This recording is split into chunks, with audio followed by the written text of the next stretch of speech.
আসসালামু আলাইকুম ভাই বন্ধুরা, আপনারা দেখতে পাচ্ছেন এটা একটা কফি শপ। আজকে আমরা ফার্স্টটা 30 মিনিটে ফার্স্ট শেষ করে ম্যানেজারকে নিয়ে চলে গেলাম একটি বিরাট কফি শপে। কফি শপটি আমাদের থেকে প্রায় 8 কিলো দূরে। আপনারা দেখতে পাচ্ছেন অনেক বড় স্পেস, দোতলাতে বসার প্লেস আছে, নিচে বসার প্লেস আছে, খুব সুন্দর করে সাজানো গোছানো কফি শপ। কোরিয়াতে প্রবেশকগুলা অনেক সুন্দর হয়।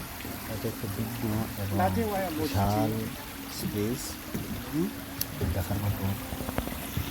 আপনি দেখতে পাচ্ছে পানির ফোয়ারা, ঝর্ণা এবং এখানে মাছ দেখা যায় এবং আলো জ্বালানো আছে, অনেক সুন্দর।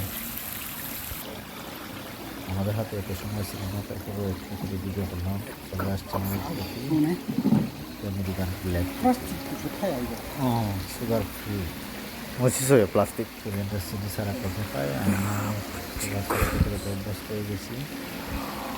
এই জন্য প্রতিনিয়তই মাঝে মাঝে ম্যানেজারের সাথে নিয়ে কফি খেতে যাই। বলতে পারেন একটা নেশা হয়ে গেছে। কোরিয়ার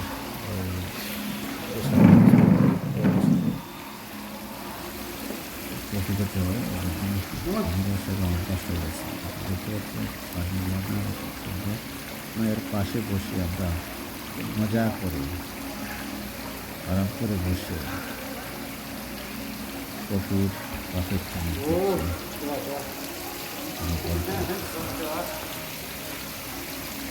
পরে আপনি সেখানে কাপ থেকে পুরো অনায়াসে আপনার ঘন্টা দিয়ে চলে যাবেন নিজের অভ্যাসকে।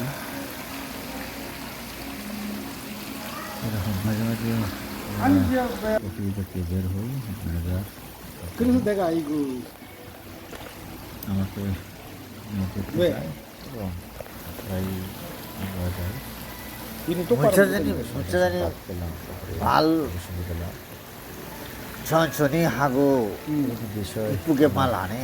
그래 이렇게 했으니까 이렇게 하자. 야 이렇게 했으니까 안 된 거 같아. 항상 큰 소리를 큰 소리하면 사람 기분 안 좋아요.